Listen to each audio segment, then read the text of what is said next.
Kobbie Mainoo is one of Manchester United's most important players right now, and he's just 18 years of age.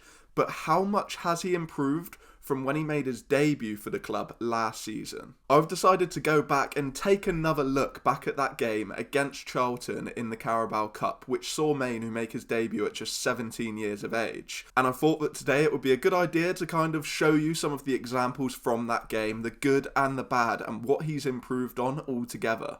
So first of all, where did Mainoo actually play? He started the game, played 60 minutes, and he was actually the most advanced midfielder of three, alongside Scott McTominay and Fred.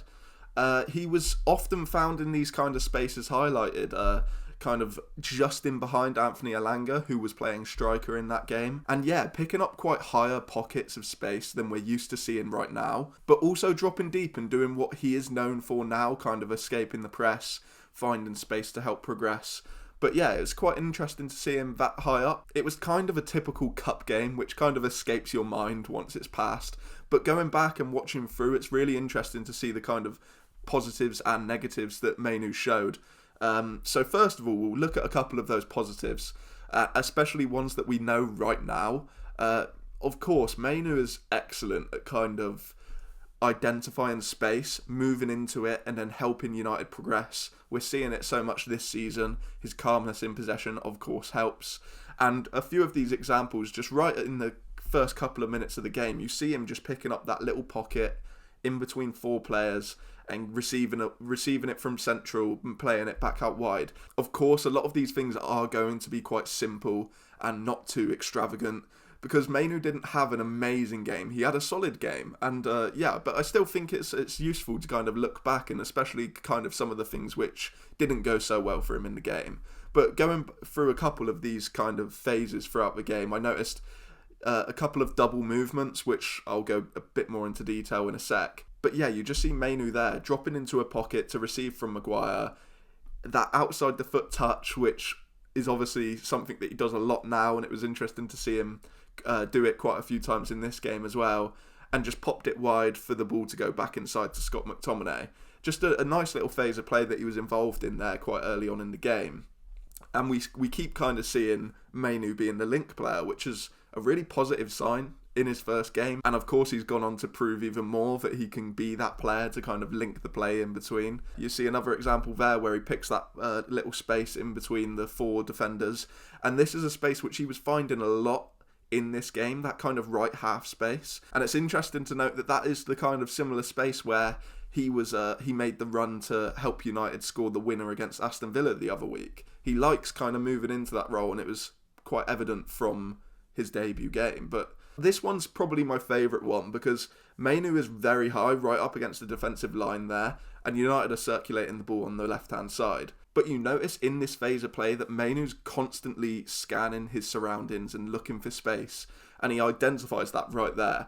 United circulate the ball back, and Mainoo has just picked up a massive bit of space there. And you see the Charlton player that he's noticed that Mainoo's moved into this position, but it's too late to react because Maguire's already got the ball. He's about to play the pass, and Mainoo's still there, scanning his surroundings, seeing what kind of space he has. And those are big ticks.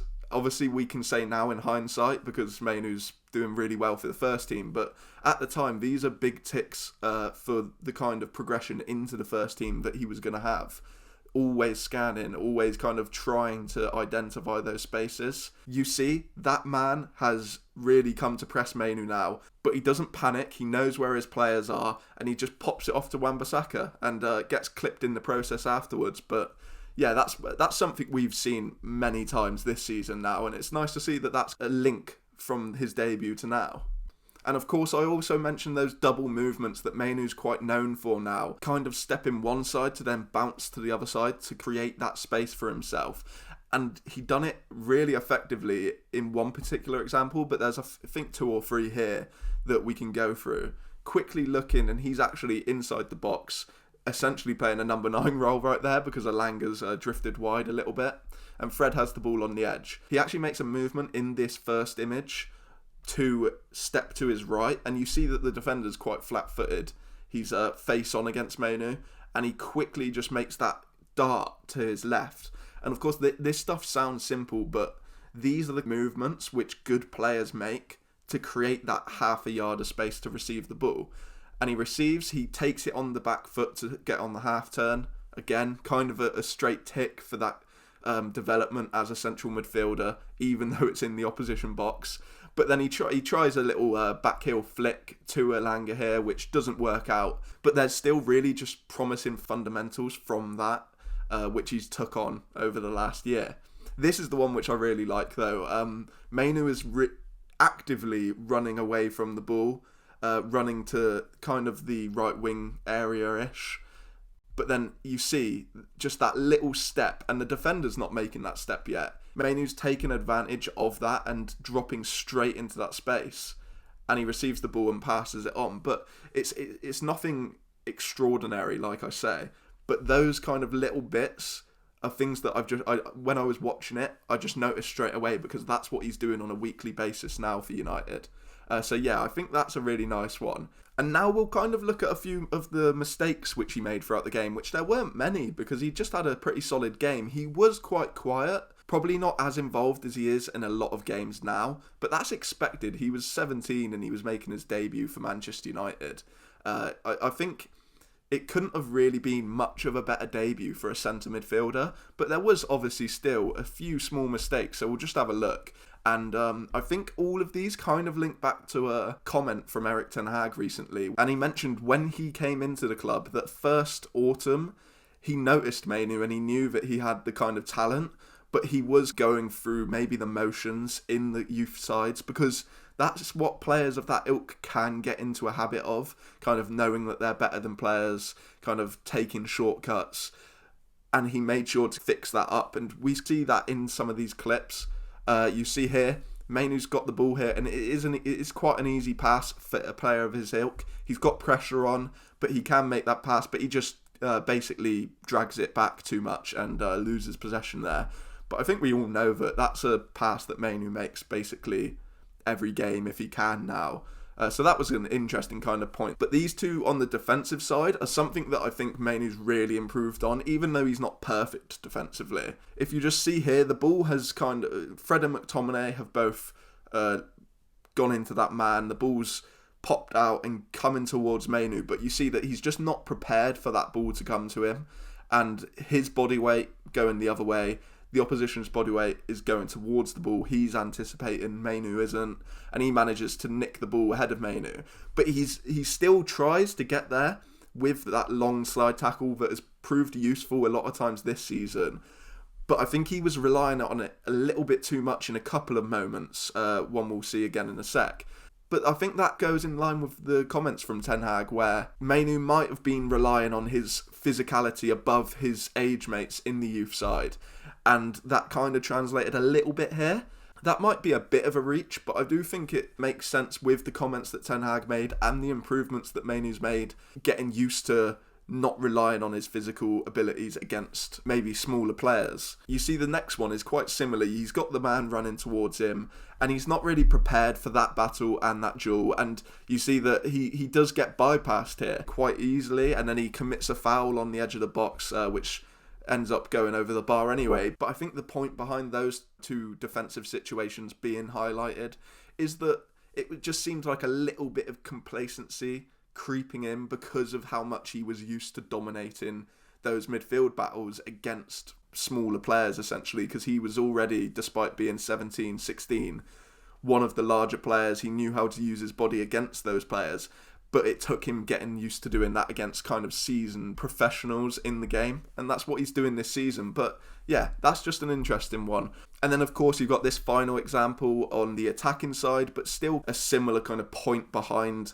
the clip, where Mainoo of course does a 1-2 with Elanga here, runs back into that space, and he can probably play that ball off to, I think it might be Fred, and he can probably make that pass, but he tries to lure in this defender just a little bit too long, because obviously I think he is identifying that space, which maybe him or Elanga could run into, which he's vacating, but he just leaves it a second too long. He probably isn't used to the kind of aggression and speed of the defender compared to maybe an under-18s or an under-21s team, and he just gets pickpocketed. And like I said, that has similar traits to the defensive situations where it just looks like he's he's too used to playing in the youth side. So yeah, those are, and that's it for the mistakes that I kind of highlighted. And I mean, a couple defensive errors, a misplaced pass, and a failed dribble is not too bad on your debut as a Manchester United midfielder. So we've assessed Mainoo's appreciation of space, if you will, moving into pockets, receiving, passing it off. We've looked at some of those weaknesses from the game, but I also just want to take a couple of minutes to look at some of these clips where his press resistance or dribbling ability is on show. And I just think it's perfect to kind of look at these clips now, when I'd say that that is probably his most important, most valuable asset in United's midfield right now. And there's a few clips from the game which just, you could tell that it was there. This is just an early example in the game where he's receiving the ball from Fred in the middle, and whilst in this image he's not actually looking elsewhere, he's looking at the ball. Just beforehand, he is scanning his surroundings, like I mentioned, and he knows that this player is coming towards him, pressing him from behind, trying to nick that ball. And it's just such an easy way that he gets past him, where he just baits him in, keeps the ball on that first touch with the outside of his foot, and then just flicks it over his foot, moves into the space, easy as done. That's a nice one, I think, where it's something that he does so often now, where he can escape that small press from one or two players with ease, it seems, a lot of the time. So yeah, that's a nice one. And then there's a couple of these driven passes into him, which I also think shows the appreciation of the United players to this 17-year-old. But yeah, he gets this drilled pass in from Martinez. He's able to trap that ball instantly, make sure his touch is away from that attacker, and then just be able to pass wide. There's another one right here where, again, it's kind of similar to the first point where I made, where Mainoo is actually appreciating that is a massive space behind that player and he can move into it. McTominay notices it, fires that pass in at close range to him, and he's able to take that man behind him. And this is a 17-year-old with immediate pressure after a ball is drilled into him, and he takes it on the back heel and cuts behind him, and the United end up losing the ball there. But I think that it is a very unlucky situation because Mainoo's very close. Anthony probably wasn't anticipating it as he maybe should have done, and probably could have got to the ball if he had. But I do think that touch, and from the previous example, them drilling the ball into him, he deals with it very well, probably as well as you'd expect any player to, let alone a 17-year-old on his debut. So yeah, I think those two are just additional examples of that kind of press resistance which Mainoo has and has developed as time has gone on. But yeah, that's all from Mainoo's debut, around 60 minutes, a positive debut, and it was really interesting to go back and take a look at it and learn some different things, notice things that Mainoo does now which he was doing then, things that he might have improved on, like those defensive situations. Please, in the comments, let me know if you want me to do this with any other United players, maybe past or present. Of course, there's Alejandro Garnacho at the moment, who could be a good idea to do. But yeah, if you did enjoy it, then please consider giving the video a like. If you're new, feel free to subscribe to the channel, and that's all from me. I'll see you in the next one.